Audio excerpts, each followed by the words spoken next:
Hey guys, Mauro here.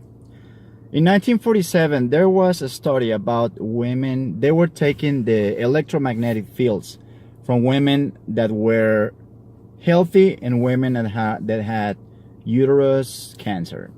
And one thing that they found out is that after they took the electromagnetic field from the women that were healthy, is that their energy was different. Their electromagnetic field was different from the ones that were sick and the ones that were healthy. Among those women that were healthy were women, a few of them, which electromagnetic field was different from the women that were healthy, but they were healthy in that moment. Well, it turned out that the women whose electromagnetic field was different were women that eventually got cancer. So where am I going with this? There have been several studies and research throughout history that show that energy affects the body. We have had the idea that our body creates the energy, that the way that our body matter is actually what creates the energy and what affects the energy, when it's actually our energy that affects our body. What I mean with that is that if you're the kind of person that is, and just think about it, you gotta know someone, you gotta know one of those kind of person that they're always worried, they're always concerned, or they're always sad, or they're always mad, they're always pissed, they're always emotionally unstable. They lack balance and centeredness, and a lot of times they're sick. A lot of times you see parents that they're always worrying about something, and they always feel sick, and they always worry because they're sick, and they're worrying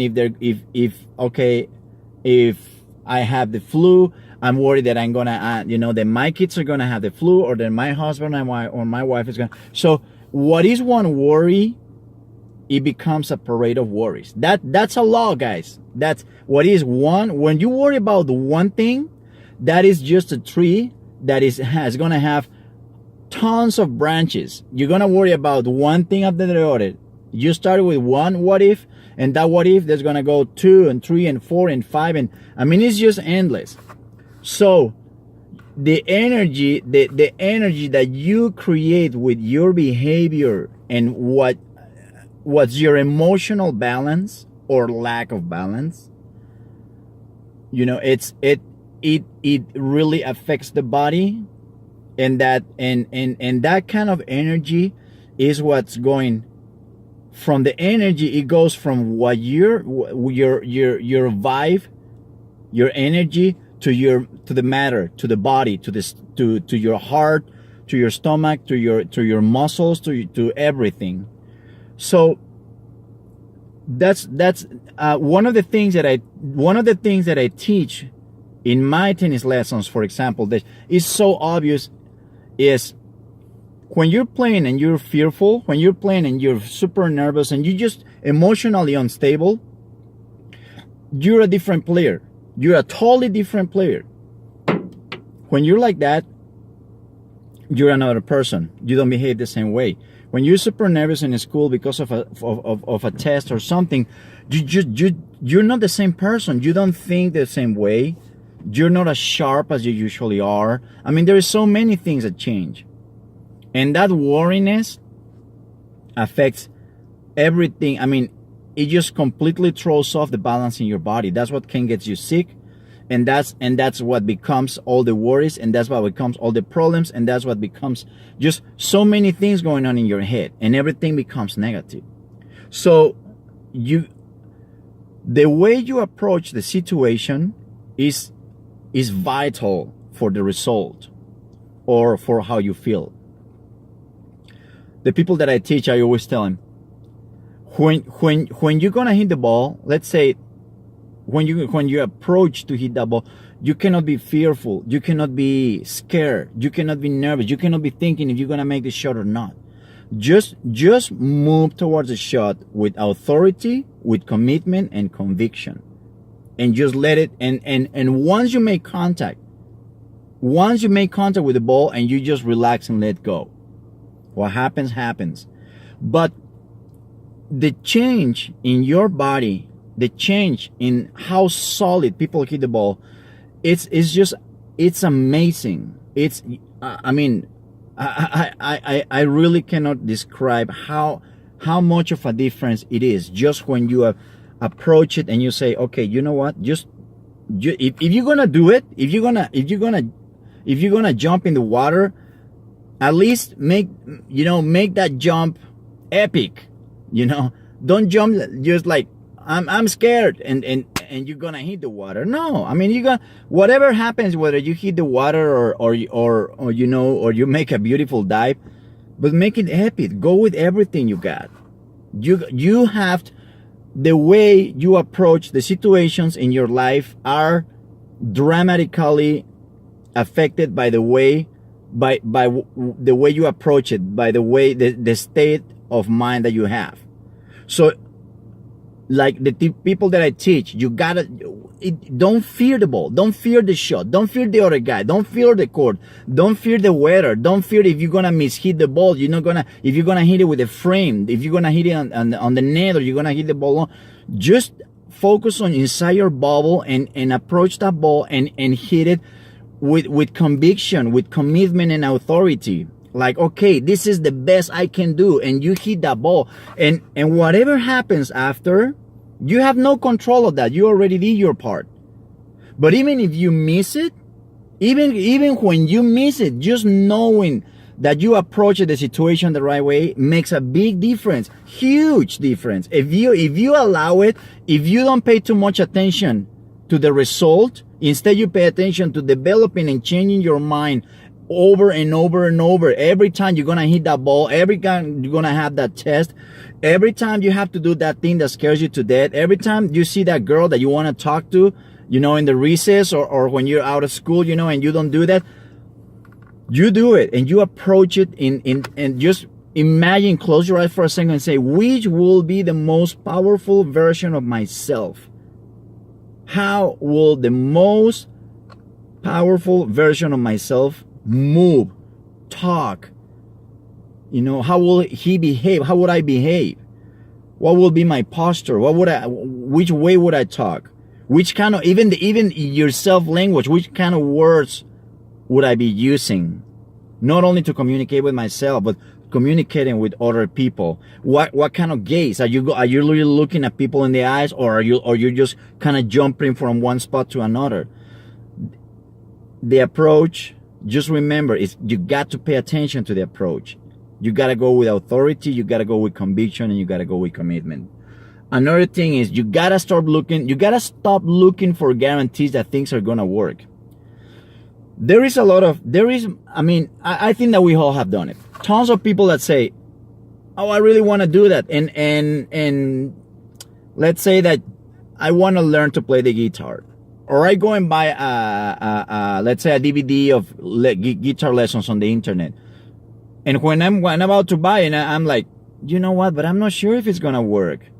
Well, nothing is going to guarantee you that it's going to work.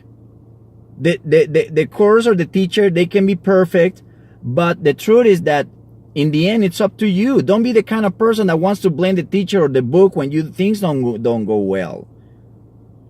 And don't be the kind of person that is looking for guarantees that is gonna turn out well the way you want, because you're never gonna find it.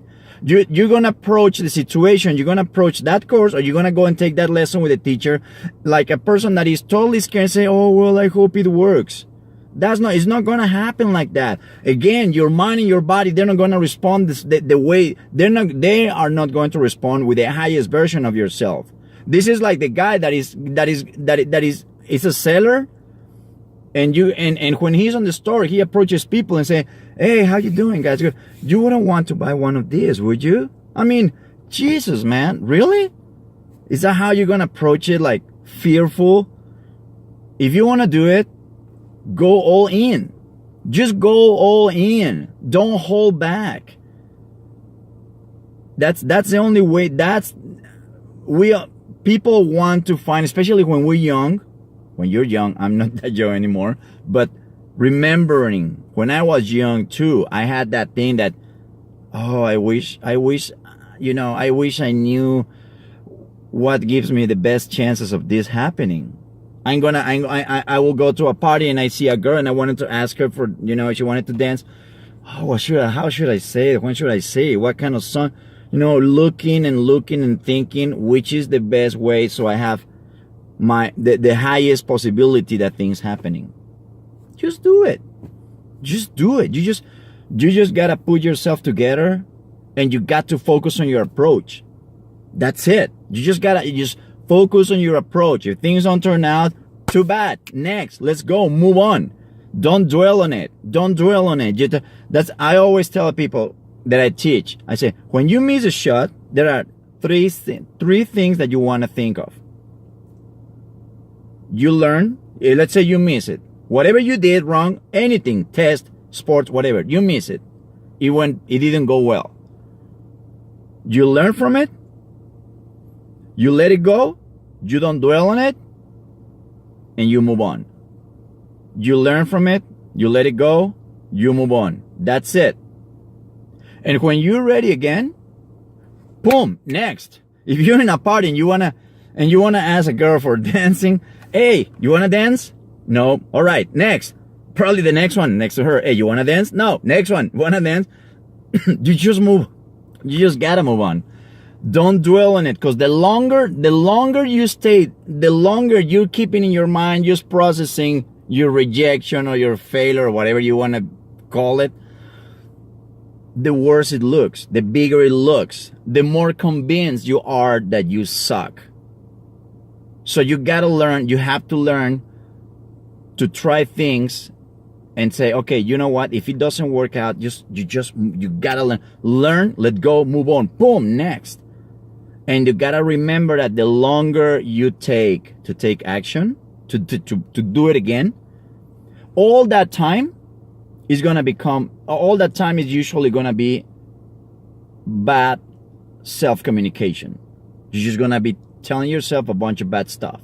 So pay attention to the energy that you're creating. The energy is what works over matter. We don't create the energy with our bodies. No, we create that energy in our head, what we have in our heads. And that energy is what's going to affect our bodies to the point that it can make you sick if you're the kind of person that is always sad or worried or just negative all the time. Energy affects matter. And energy means the way you approach life. So don't focus on the body. Don't focus on, oh my God, I'm going to feel bad. It's going to hurt. No, you just got to let it go. That is something that can last 5 seconds. If you don't pay attention to it, gone. Focus on the energy. Focus on your vibe. Focus on your posture. Focus on your persona. That's all you gotta, that's what you want to do. All right, guys. Well, good to see you. And I'll be back soon then. Thank you. Bye. At the combine, when you watched Tom, you saw this tall, gangly looking kid. Looked like haven't ever seen a weight room. His 40 time and that vertical jump.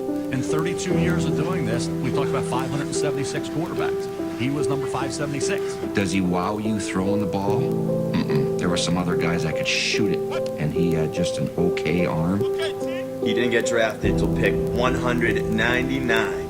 The 6th round. A lot of people don't believe in you. Is obvious by, 6 other quarterbacks taken and 198 other picks. And I always felt, you know what, once I get my shot, I'm going to be ready. I'm going to really take advantage of that. But you just signed a $100 million contract. The last thing you're thinking is this 6th round pick out of Michigan is going to take your job. No, that was the last thing on my mind. Talk to me about your favorites. Talk to me about your favorites, because just talk about Love Under, okay? I like sticks. He was right in my hip pocket all the time.